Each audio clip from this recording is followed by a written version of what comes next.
For Command Sergeant Major Della Pena and I, it's an extraordinary privilege to stand in the airborne phalanx with you. And it's also a tremendous privilege for us to welcome our distinguished guest and the reviewing official today, our 29th Secretary of Defense. So Secretary Hegseth, sir, welcome to the 82nd, welcome to All-American Week, and welcome to Fort Bragg, what many of us refer to as the center of the universe. We look forward to your remarks. Airborne, sir.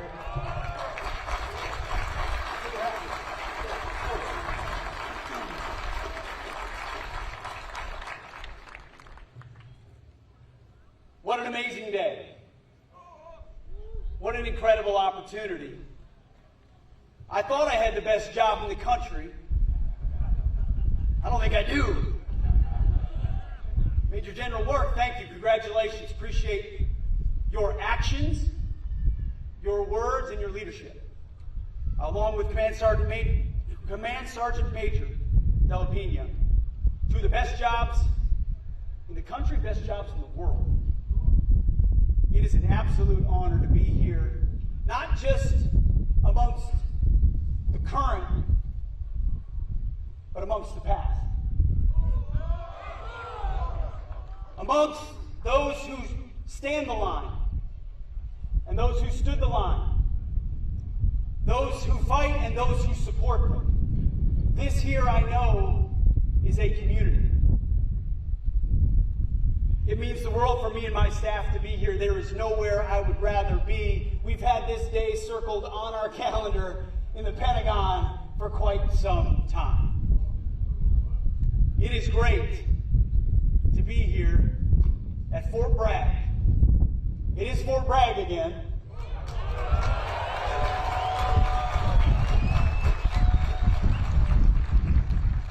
You know, there's nothing wrong with liberty. Give me liberty or give me death. I love it. But give me Fort Bragg every day of the week.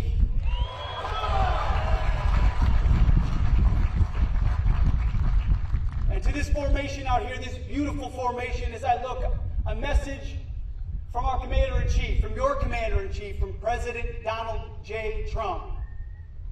We know that all of you, America's 911, that you have our back. The message for the Commander-in-Chief straight from 1600 Pennsylvania Avenue is he has your back.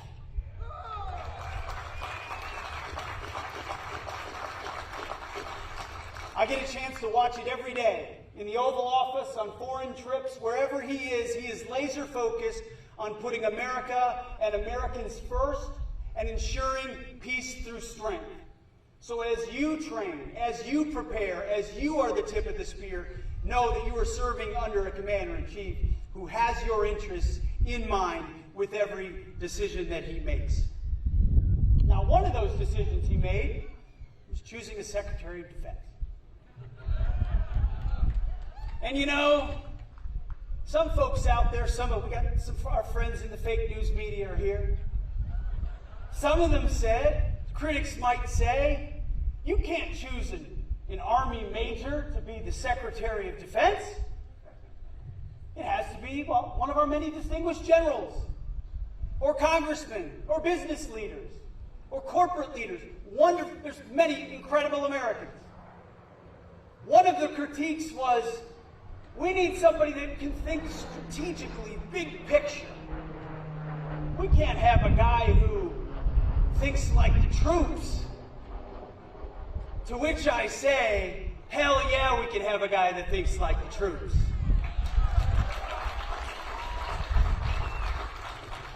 You see, my job is to think strategically, operationally, but also understand the tactical.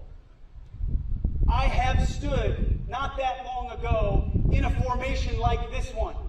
And if you didn't hear it, please rest. Double rest.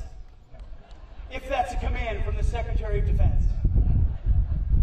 I've been in that formation, loosening my knees, taking a deep breath, gazing over the horizon, sweating and wondering what time it is, but I can't move my arm. I've been in your boots, not yours. 101st, it's not the 82nd. I get it. I'll admit that on a day like today. Not quite your boots or your beret, but close. And so as I thought about this speech, I have an amazing staff. A wonderful staff and a great speech writing team. And they put together a binder of 27 pages. I mean, it's like the Gettysburg Address meets the State of the Union. Churchill meets Reagan. But then I thought, wait, the last thing I want, if I'm standing in formation, is a 27-page speech. So I will spare you that today. The old-timers appreciate that one because they can sound that off.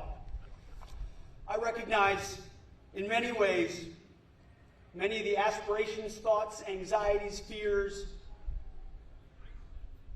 dreams that you have standing in formation, you and your families.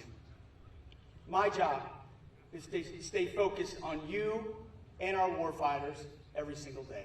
So my message today is simple, and on behalf of the President, we're going to bring it back to the basics.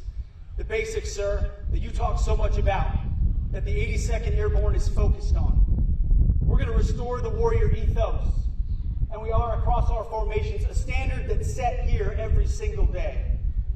We will focus on readiness, on training, on warfighting, on accountability, on standards. Black, white, male, female, doesn't matter. We're going to be colorblind and merit-based warfighters, just like you are here in the 82nd Airborne.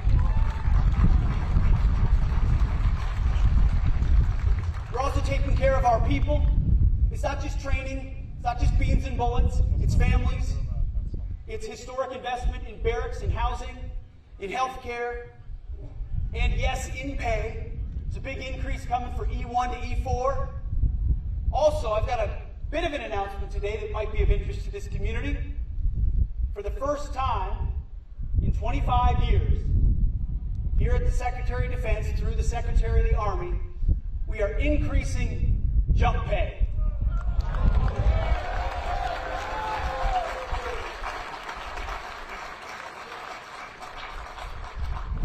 Not only are we increasing jump pay, but for the first time, jump masters who have never been compensated additionally for that additional duty are going to receive an additional $150 a month in incentive pay.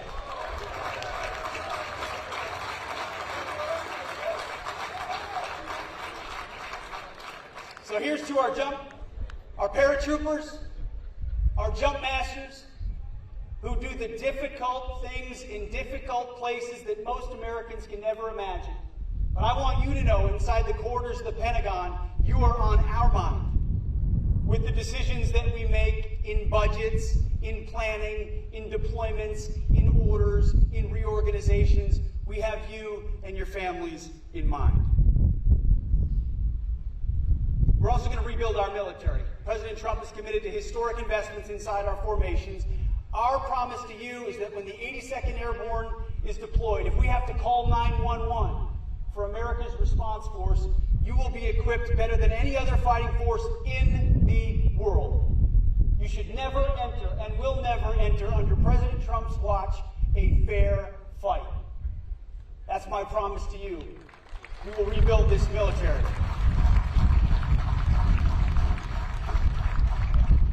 And we're going to reestablish deterrence. Unfortunately, for a number of years, the world watched and wondered where American leadership and American strength was. They watched the war that was unleashed in Ukraine, or the attacks that happened on October 7th, just that same mentality reverberating just this last night, sadly, in Washington, D.C.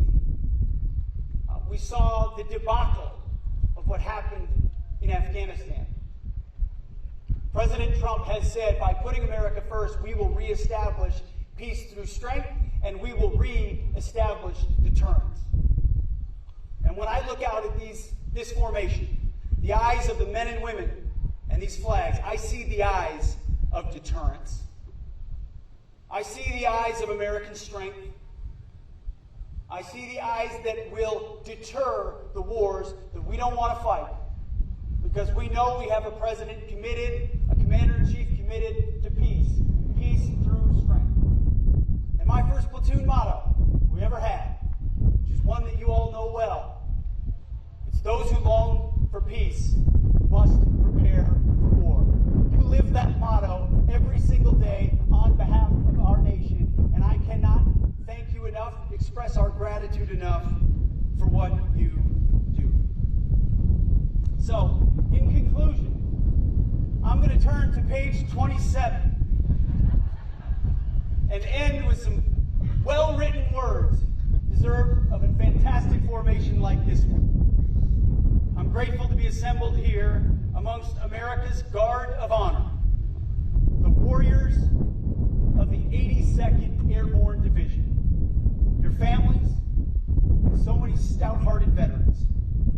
Like those who came before you, you keep showing the world the stuff you're made of, because we know you are ready for the important work that lies ahead.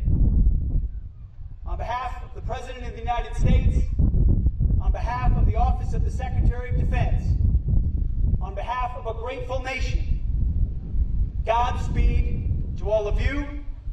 God bless the United States of America. And airborne, all the way. Cool. Thank you.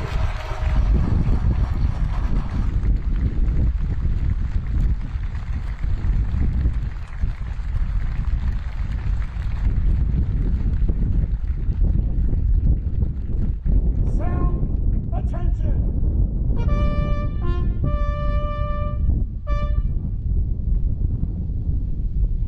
Detachment, post.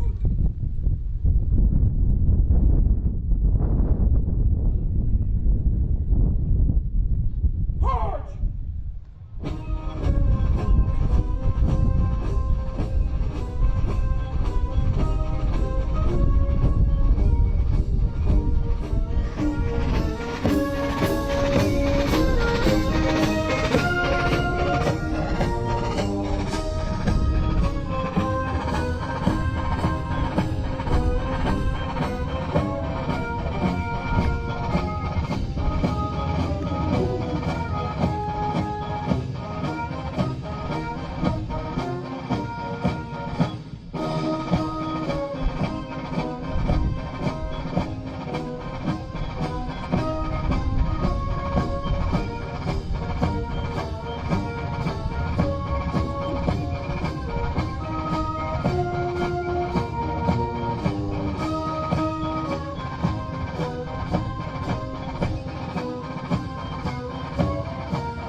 Passing review at this time is the commander of the 82nd Airborne Division and his staff.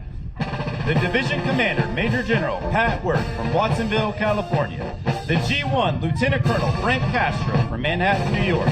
The G2 Lieutenant Colonel Marissa Churchella from Brooklyn, New York. The G3 Lieutenant Colonel Daniel Mitchell from Olympia, Washington.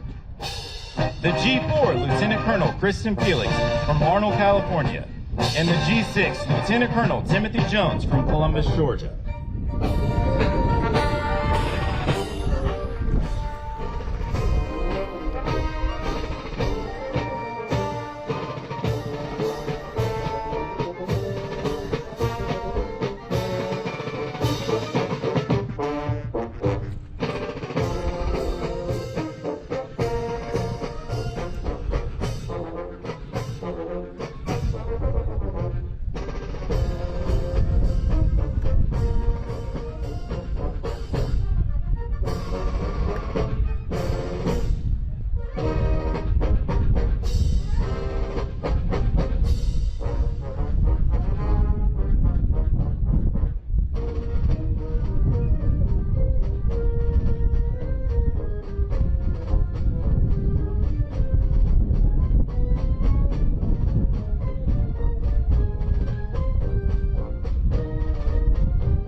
Approaching the reviewing stand is the 82nd Airborne Division Band, led by Major Joel Dubois from Phoenix, Arizona. The drum major for today's ceremony is Sergeant Javier Grafals from Isabela, Puerto Rico. During the past year, the All-American Band and Chorus has performed for more than 1,000 audiences.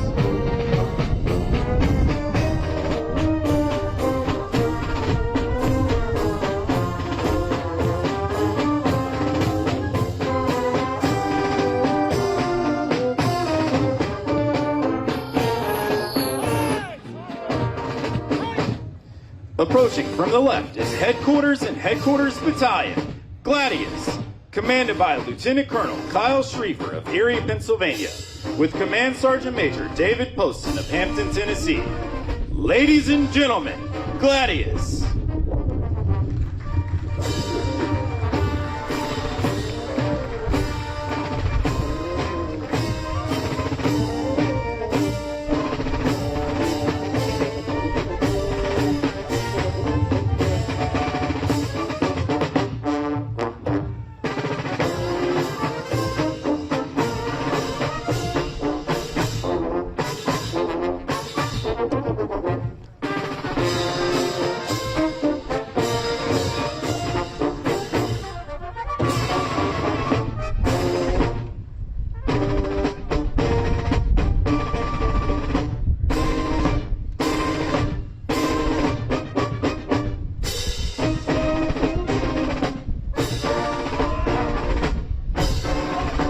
Now approaching the reviewing stand is the 1st Brigade Combat Team, the Devils in Baggy Pants, home of the 504th Parachute Infantry Regiment, commanded by Colonel Jason Schruger of Charleston, West Virginia, with Command Sergeant Major Andrew Rodriguez of Los Angeles, California. The 1st Battalion, 504th Parachute Infantry Regiment is commanded by Lieutenant Colonel Wu Shin of Palo Alto, California, with Command Sergeant Major Kevin Wildman of Westfield, New York. Ladies and gentlemen, the Red Devils.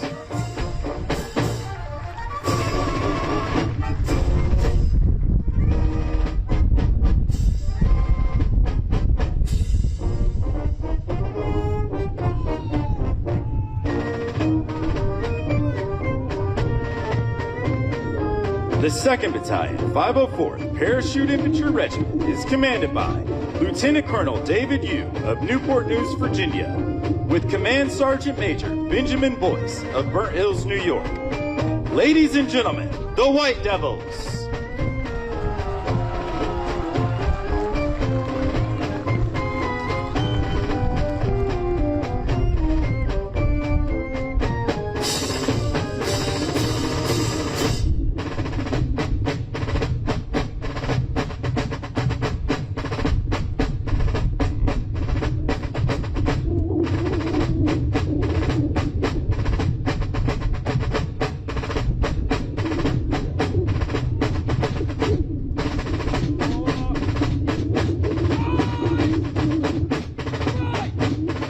The 2nd Battalion, 501st Parachute Infantry Regiment is commanded by Lieutenant Colonel Matthew Scott of Merrimack, New Hampshire, with Command Sergeant Major Doug Smith of Greenbrier, West Virginia. Ladies and gentlemen, Geronimo!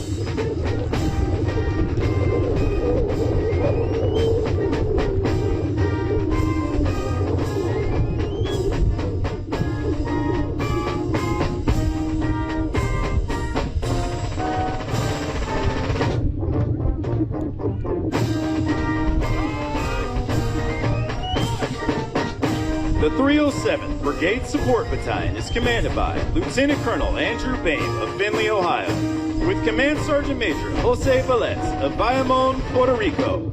Ladies and gentlemen, Black Devils!